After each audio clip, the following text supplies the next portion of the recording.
मुझे थोड़ी इस बात में भी क्लैरिटी चाहिए कि ये स्वास्थ्य मंत्री या कृषि मंत्री ऑर्गेनिक फार्मिंग कैसे ला सकता है। मतलब एक्टिविस्ट को ही कैसे समझाया जा सकता है, क्योंकि अधिकतर जो नागरिक हैं और उसमें जो काफ़ी एक्टिविस्ट हैं, जैसे राइट टू रिकॉल में काफ़ी एक्टिविस्ट हैं, वो तो ऐसे मानते हैं कि इतनी सारी बड़ी पॉपुलेशन को खिलाने के लिए पेस्टिसाइड तो डालना ही पड़ेगा, यूरिया तो डालना ही पड़ेगा, और जेनेटिकली मॉडिफाइड जो बीज हैं उनका इस्तेमाल करना ही पड़ेगा इतनी बड़ी पॉपुलेशन खिलाने के लिए। अब ये जबकि मेरा तो ऐसा मानना नहीं है। मेरा मानना है कि ये तो हरामखोरी है कृषि विभाग की। वो फूड मैनेजमेंट ठीक नहीं है। और फिर जो एग्रीकल्चर के कुछ एक्टिविस्ट है, जैसे देवांग पटेल है, देवांग पटेल कहता है कि नहीं, आप उसको 3-4 साल दीजिए उस ज़मीन को, तो वो 6 टाइम्स ज़्यादा आउटपुट देती है वो ज़मीन। तो फिर ये सूचना भी लोगों तक पहुंचानी पड़ेगी। लेकिन लोगों तक तो, अधिकतर लोगों तक तो यही सूचना पहुंची भी है कि अधिक से अधिक जनसंख्या को खिलाने के लिए पेस्टिसाइड डालना पड़ता है, ये बीज इस्तेमाल करने पड़ते हैं। तो उनको बेसिकली इस बात के लिए कैसे मनाया जा सकता है कि स्वास्थ्य मंत्री को या कृषि मंत्री को वोट वापसी में लेकर आएंगे तो ऑर्गेनिक फूड मिलेगा हमें। वो लिखते हैं ना, अपन ने जितने भी लॉ प्रपोज किए हैं वो सब में बायलॉज नहीं लिखते अपन। बायलॉज जो होते हैं, अगर वो लिखेंगे अपन तो एक तो ड्राफ्ट का साइज 3 से 4 गुना जा सकता है, डबल तो हो ही जाएगा पक्का, और उसकी वजह से साइज बढ़ जाएगा ड्राफ्ट का। तो मैंने सोचा हुआ है, थोड़ा टाइम निकलेगा तो, लगभग अभी फिलहाल तो नहीं, 1 साल 2 साल तो कम से कम नहीं हो पाएगा, पर 1-2 साल बाद में मेरे दिमाग में है ये कि जितने भी ड्राफ्ट है उन सब के बायलॉज लिखने हैं अब मेरे को। तो बायलॉज जो लिखेंगे, असल में ड्राफ्ट से बदलाव क्या आएगा वो बायलॉज पढ़ने से पता लगता है। अभी हम ये सब चीजें बोल बोल के समझाते हैं, जिसको समझ में नहीं आता है उसको हम ये चीजें बोल बोल के समझाते हैं। बायलॉज इन द सेंस क्या है कि जब शिक्षा अधिकारी पे वोट वापसी आ जाएगी तो शिक्षा अधिकारी कौन से कानून छापेगा जिसकी वजह से बदलाव आएगा, तो वो उसको बायलॉज बोलते हैं, और वो छोटे छोटे होते हैं और काफी सारे हो सकते हैं। तो जनता को जो है वो उससे समझ आता है। तो अभी एग्रीकल्चर में जो ये बात आपने बोली ना अभी, कि भाई एग्रीकल्चर मिनिस्टर क्या कर लेगा, ये एक्चुअली वो चीज, वो वाला पॉइंट है कि एग्रीकल्चर मिनिस्टर आके क्या इस कर देगा, तो उसके लिए बहुत सारे कदम उठाएगा वो बहुत सारे कदम हमने क्या उठाएगा वो लिखे नहीं है अभी तक, और उसमें थोड़ा स्टडी भी करना पड़ेगा, क्योंकि बायलॉज लिखेंगे तो काफी डीप में जाके जानकारियां चाहिए होती है, तो थोड़ा वो टाइम और एनर्जी कंज्यूमिंग वर्क भी है। तो एग्रीकल्चर का अभी जो ड्राफ्ट है हमारा वोट वापसी पे, इसके जब बायलॉज लिखेंगे उसमें ये सब चीजें डालेंगे, तो और अभी वो निकट भविष्य में लिखना दिख नहीं रहा, तो तब तक तो हम वैसे ही समझा रहे हैं जैसे ही समझाएंगे। तो वो एग्रीकल्चर मिनिस्टर जो है, एक्चुअली फूड मिनिस्टर और एग्रीकल्चर मिनिस्टर, देश में जितना भी ये झमेला है वो पूरा उन्हीं के द्वारा खड़ा किया गया है, और वो चाहे तो 4 महीने में, 1 साल में, मतलब इतनी जल्दी तो नहीं, पर वो गैजेट का इस्तेमाल करके इस पूरे मैटर को वापस पहले जैसा कर सकते हैं। कुल मिला के करेगा वही इंसान, वो नहीं कर सकता तो भारत में फिर कोई कर ही नहीं सकता, वही आदमी है जो ये कर सकता है, और वो फिर अगला विषय है कि वो करेगा कैसे। अच्छा, अब एग्रीकल्चर मिनिस्टर कैसे कदम उठा सकता, वो मैं कुछ आपको कुछ पॉइंट बोलता हूँ, उससे आप उसको समझ सकते हो। पहला तो जैसे यूरिया है और ये पेस्टिसाइड है, यूरिया पेस्टिसाइड डीएपी जो भी है, तो अब आउटराइटली इसको आप बैन करोगे तो क्या होगा, एकदम से पूरा स्ट्रक्चर बिगड़ जाएगा और खाद्य समस्या, खाद्यान्न की कमी भी हो सकती है फिर। तो अब इसका तरीका क्या है, तो इसको ग्रेजुअली कम किया जाएगा। मतलब एग्रीकल्चर मिनिस्टर ने सामने से ये रखा कि भाई इस वर्ष में सब्सिडी उड़ा रहा हूं यूरिया डीएपी की, तो यूरिया की वो सब्सिडी उड़ा देगा, और वो सब्सिडी को डायरेक्ट जनता के खाते में भेजेगा। देखो ये जरूरी बात है कि हमारा स्ट्रक्चर कैसा है कि जो सब्सिडी को गायब किया, तो असल में सब्सिडाइज होने के कारण वो सस्ता हुआ ना। तो एक फूड सब्सिडियां जितनी भी वो खत्म करेगा हार्मफुल चीजों से, वो एमआरसीएम का जो खाता है ना, उस खाते में चली जाएगी। अब एमआरसीएम नहीं आया तो क्या होगा, तो वो डायरेक्टली फूड सब्सिडी खाते में भेजना शुरू करेगा। तो वो सीधा आपके पास आने लग गया एक्स्ट्रा मनी। मान लो 100 रुपया आया, 200 रुपया आया, जो भी आया, वो पहले यूरिया में जा रही थी, डीएपी में, पेस्टिसाइड में, अब वो किधर गई, आपके पास आ गई। तो वो आप जो फूड खरीद रहे हो उसके अंदर वो पैसे का इस्तेमाल करोगे तो वो कॉस्ट बराबर हो गई। फिर दूसरे साल में या तीसरे साल में वो क्या करेगा, कुछ जीएम फसलें बैन करेगा, सभी नहीं, कुछ, ठीक है। बीटी को कंप्लीट बैन करेगा और पहले से बोलेगा भाई मैं बीटी अगले साल बैन करने वाला हूं और ये फसलें अगले 2 साल में मैं ये बैन करने वाला हूं, और बाकी चालू रहेगी। और फिर अच्छा, उसने सब्सिडी हटा, सब्सिडी जो है पहले साल वो 20% सब्सिडी रिमूव करेगा, या चलो 50% करेगा, अगले साल 20% फिर से करेगा, उसके अगले साल 100% सब्सिडी रिमूव कर देगा, और 2 साल बाद में वो इस पे टैक्स ज्यादा कर देगा यूरिया डीएपी पे। तो ऐसे करके एक 5 साल का स्ट्रक्चर रखेगा वो, जिसके अंदर ग्रेजुअली वो धीरे धीरे जीएम फसलों को बैन कर रहा है। और उसमें भी कुछ जीएम फसलें हैं उनको इंस्टेंटली वो 1 साल बाद ही कर सकता है, कुछ को टाइम देगा, जैसे गेहूं हुआ, चावल हुआ, उसको टाइम देना जरूरी है, ठीक है ना। तो वो करता रहेगा। पेस्टिसाइड कंप्लीट ही बैन कर देगा, और वो बैन करेगा तो ये तो एग्रीकल्चर का मैटर है, अभी लोगों ने फसलें दे रखी है, तो वो अगले साल के लिए नोटिफिकेशन देगा कि अगले साल 1 जनवरी से पेस्टिसाइड कंप्लीट बैन रहेगा और यूरिया इसमें ये रहेगा। एक और कदम वो क्या उठाएगा, उसके बाद में वो क्या कर सकता है कि और एक कोटा बनाएगा। क्या है, आपने देखा होगा पटवारी वगैरह होते हैं ना, उनके पास में पूरा डिटेल रहता है कि उसके पंचायत में कितना जमीन है जिसपे खेती होती है, कितना जमीन है किसके पास, और कितना जमीन है जिसपे खेती होती नहीं है, ये उसके बाद डेटा रहता है। तो वो जो डेटा है पहले से, अब वो क्या करेगा, जो जो लोग लैंडलॉर्ड्स है जिनके पास जमीनें हैं, उसको एक कार्ड निकलवाना पड़ेगा यूरिया का, ठीक है ना, या यूरिया डीएपी का। तो उसमें क्या रहेगा, उसको पर, पर बीघा पे कितना यूरिया या पेस्टिसाइड, पेस्टिसाइड तो खैर कंप्लीट ही बैन रहेगा, पर कितना यूरिया उसको मिल सकता, ये उसको उससे मिलना शुरू होगा। तो उससे क्या है कि वो उससे ज्यादा डाल ही नहीं सकता, लाएगा किधर से।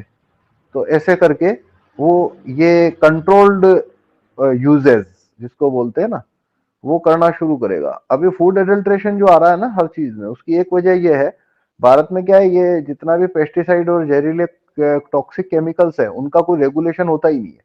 पैसा दो, फेंको, मर्जी पड़े जितना ले आओ और मर्जी पड़े जितना घुसा दो। पर जैसे सिलेंडर है, अब थोड़ा डिरेगुलाइज हो रहा है, पर आज के 5 साल पहले तक आदमी को एक ही सिलेंडर मिलता था और एक ही मिलता था, दूसरा मिलने का सवाल ही नहीं था। बाद में 2 मिलते थे रिप्लेसमेंट के हिसाब से, एक भरा हुआ रहेगा, एक ऐसे रिप्लेस होता था। और ब्लैक में लेने जाते थे सिलेंडर तो पैसा सीधा डबल लगता था, ध्यान होगा आपको, मतलब सीधा 2 गुना पैसा दोगे तो सिलेंडर भरने में आता था।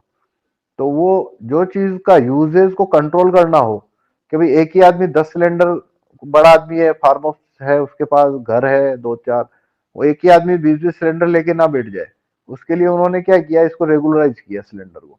ऐसे यूरिया पेस्टिसाइड, मतलब यूरिया और ये टॉक्सिक केमिकल जो भी फूड में काम आते हैं, वो सबको वो किया जा सकता है एक्चुअली में, इसके यूजेस को रेगुलराइज किया जा सकता है कि आपकी कैपेसिटी है उतना ही आप खरीद पाते हो, और आपके पास लैंड नहीं है तो बस आपके पास वो कार्ड ही नहीं है, तो हर कोई से खरीद भी नहीं पाओगे। जैसे होता है ना भाई, उसके कार्ड पे खरीद दिया, इसके कार्ड पे खरीद दिया, वो भी पॉसिबल नहीं है। और जो खेती कर रहा है उसको ही पहले उतना ही मिल रहा है, तो वो कहां से लाके देगा आपको। तो उससे क्या हुआ, इनके अंदर ये टॉक्सिसिटी की खपत है वो, मतलब देखो 2 प्रॉब्लम है, पहला प्रॉब्लम है कि टॉक्सिन और ये सब डालना, और दूसरा उसकी परमिशन की लिमिट से 4 गुना 5 गुना डालना। तो ये दूसरा वाला जो लॉस है 5 गुना, उसको कंट्रोल करने का ये तरीका है। तो एग्रीकल्चर मिनिस्टर जो है और हेल्थ मिनिस्टर है वो ये वाला काम भी कदम उठा सकते। अब खाने की समस्या हो जाएगी, वो बात बराबर है, मतलब वैलिड आर्गुमेंट है। और पहले तो ये देखो कि खाने की समस्या हुई कब थी, तो 67 में, 66 में, 65, सॉरी 65 67, ठीक है, बड़ी समस्या थी। तो उस समय उन्होंने गलत रास्ता लिया। सही रास्ता क्या था? Land reforms. मतलब देखो ये एम्प्टी लैंड टैक्स जो लॉ है उसके साथ में इसका आंसर वहीं से मिलेगा आपको एंड में। क्योंकि समस्या क्या है, जितनी जमीन है उसके ऊपर खेती नहीं होती है असल में। मतलब जितनी कैपेसिटी है उसके 10% हिस्से, 5% हिस्से पे भी खेती नहीं होती है भारत में। और नहीं होती है उसका रीजन है, एक तो लैंड रिफॉर्म्स नहीं हुए कभी।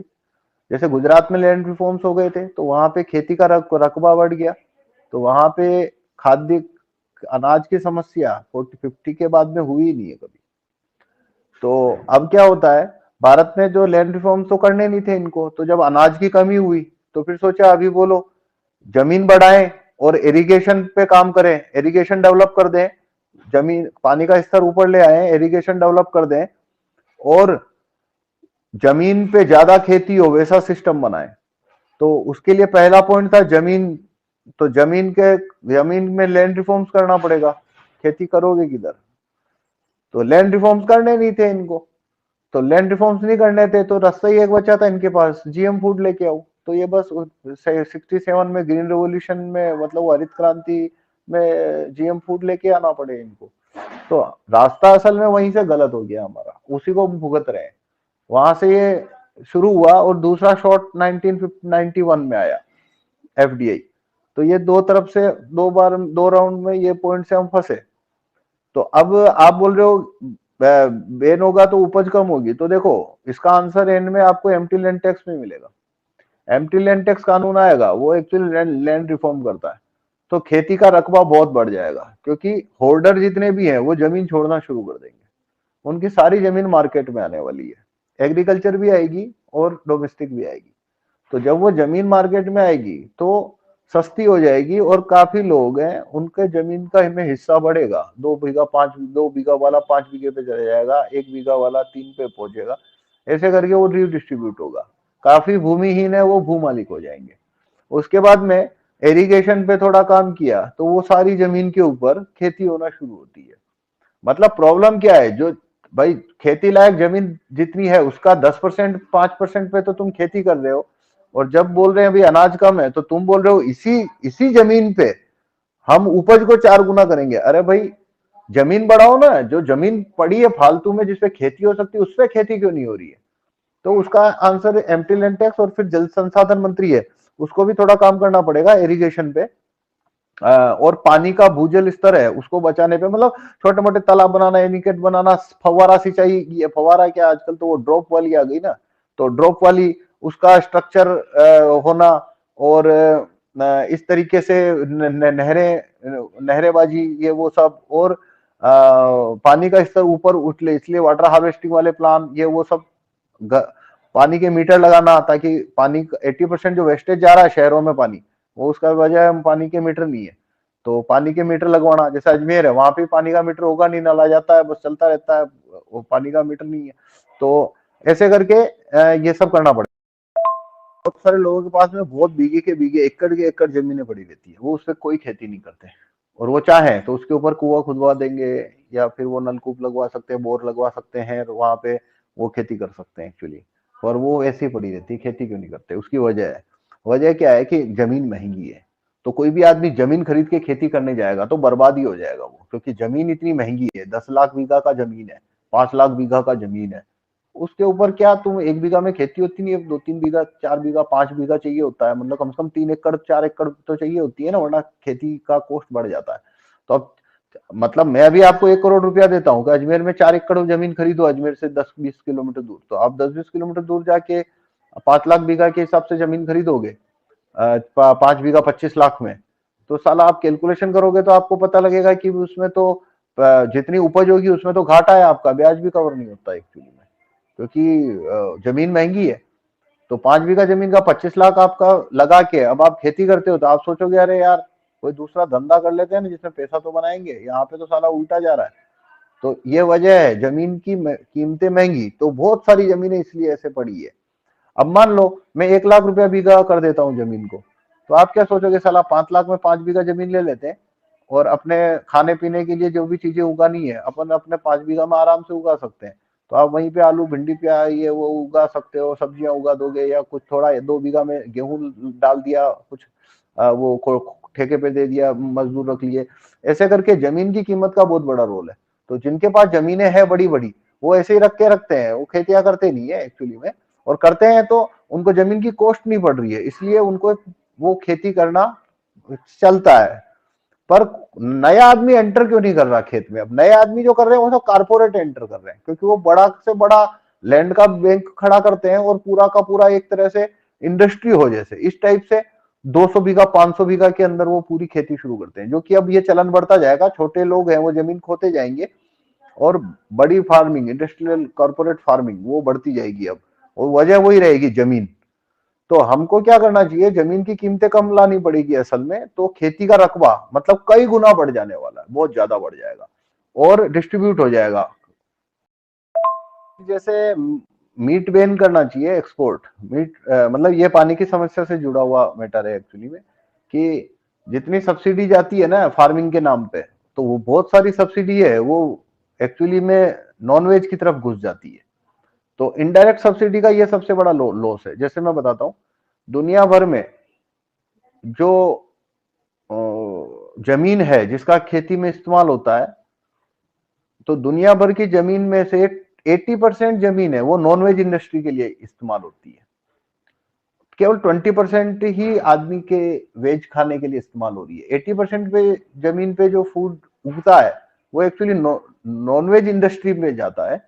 जैसे मैं एग्जांपल दूं कि क्या कहना चाह रहा हूँ, कि जैसे एक एक फार्म हाउस पकड़ो, पिग फार्म, जैसे भारत में एक पिग फार्म है या मुर्गी का फार्म है, पिग फार्म है, बकरी फार्म है, ये मीट प्रोडक्शन इकाइयां होती है असल में।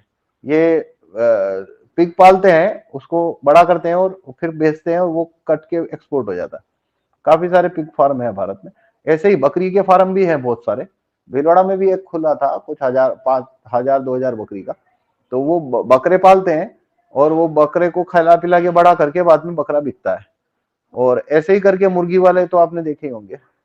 तो होता क्या है, वो पिग को जो खिला रहे, तो देखो फूड पे सब्सिडी है, एग्रीकल्चर पे बहुत सारी सब्सिडी है, तो वो पिग को सुबह शाम बहुत सारा अनाज खिलाना पड़ता है, बहुत सारा ग्रेन चाहिए उसको, बहुत सारी चीजें चाहिए, और वो जितनी भी चीजें उग रही है ना, वो सारी की सारी के ऊपर वो सब सब्सिडाइज है असल में। तो वो सब सब्सिडाइज है, तो सब्सिडी गई, अनाज उगा, और वो अनाज किसको खिला दिया उन्होंने? पिग को खिला दिया। और वो पिग ने खाया सस्ता अनाज, तो उससे क्या हुआ, वो सब्सिडी गलत वे में चली गई। दूसरा, वो अब इसमें इनडायरेक्ट कॉस्ट जोड़ो वाटर की, तो पानी की एक बड़ी समस्या का वजह यह है कि बहुत सारा पानी है वो मांस इंडस्ट्री कंज्यूम कर लेती है सब्सिडी पे। जैसे अनाज ये उगा था, कितना पानी लगा था, वो सारा पानी गया, फिर वो पानी किसने, वो अनाज कौन खाया? पिग खाया। फिर क्या किया इन्होंने, पिग को काटा, उसका मांस बना के एक्सपोर्ट किया। तो उन्होंने एक्सपोर्ट किया, वो एक्सपोर्ट कर रहे हैं मांस। पर ऐसे करके आप गूगल करना तो आपको आंकड़े मिलेंगे कि एक किलो मांस के ऊपर साला 70-80 लीटर इन्वेस्ट होता है पानी का, तभी जाके 1 किलो मांस बनता है। तो वो 70-80 लीटर हमारा तो खत्म हो गया, और वो कहाँ गया? वो देश से बाहर चला गया एक्चुअली में। तो वाटर रिसोर्स है, उसको ठीक करना, उसके अंदर नॉनवेज सब्सिडियां सब खत्म करना, और उसका सिंपल रूट क्या है? सब्सिडी पूरा हटाओ, सब्सिडी डायरेक्ट कर दो, तो अपने आप ही नॉनवेज वाली हो गई बंद। तो जैसे ये एक स्टेप हुआ। तो ऐसे छोटे छोटे बहुत सारे कदम इसमें आएंगे। फिर गाय का आएगा, अच्छा, फिर ट्रैक्टर की सब्सिडी बंद करना, और गाय का, और गाय को प्रमोट करना, गोचर भूमि बढ़ाना, और इरिगेशन ठीक करना, और उसके बाद में ऑर्गेनिक को बढ़ावा देने के लिए दूसरे कदम, जैसे सिक्किम, आप सिक्किम गूगल करो, पूरा सिक्किम ऑर्गेनिक स्टेट है अब, पूरा का पूरा, ठीक है ना। वो अब वो किसने किया? कोई आदमी ने, आपके हमारे जैसे कार्यकर्ताओं ने किया क्या? तो सरकार के लिए मिनटों का खेल होता है, 1 मिनट का काम है, उनके पास इतनी ताकत है। तो उन्होंने पूरे सिक्किम को ही ऑर्गेनिक कर दिया। तो सिक्किम के अंदर इनऑर्गेनिक चीज ही नहीं है, सारी ऑर्गेनिक हो गई। तो ऐसे पूरा भारत हो सकता है, कुछ नहीं है, वो चाहे तो वो कर सकते हैं। फिर ऑर्गेनिक को बढ़ावा देने के लिए इसी तरीके के बहुत सारे लॉ बाई लॉज वो बना सकते हैं। तो ऐसे करके एग्रीकल्चर मिनिस्टर और हेल्थ मिनिस्टर ये चाहे तो बहुत बड़े लेवल के ऊपर कर सकते हैं। और एक बार एग्रीकल्चर पे वोट वापसी आ गया तो उसको, वो अपने आप एम्प्टी लैंड टैक्स की मांग को खड़ी करवाने में मदद करना शुरू कर देगा कि भाई एम्प्टी लैंड टैक्स लेके आओ, ताकि हर आदमी खेती कर सके, हर आदमी, हमारा उपज का रकबा बढ़े। ये सब भी एग्रीकल्चर मिनिस्टर है तो वो एम्प्टी लैंड टैक्स को आगे पर प्रमोट करने के ऊपर वो भी काम करना शुरू कर सकता है। तो इस तरीके से इसमें काफी सारी चीजें हैं, मतलब लिखने जाएंगे बहुत हो जाएगा। अभी तो मैं लिखा नहीं हूँ, कुछ साल से मैंने, बाद में मैं एग्रीकल्चर का ड्राफ्ट लिखूंगा तभी उसमें ये सारे बाइलॉज ऐड करूंगा। पर जनरल अंडरस्टैंडिंग के लिए मैंने आपको बताया कि भाई ऐसे बहुत सारे छोटे छोटे कदम है जो वो उठाना शुरू करेगा, और 2-3 साल के अंदर, 4 साल 5 साल के अंदर भारत में सारा कुछ वो वापस ऑर्गेनिक कर देगा, और कॉस्ट भी नहीं बढ़ेगी और कमी भी नहीं आएगी।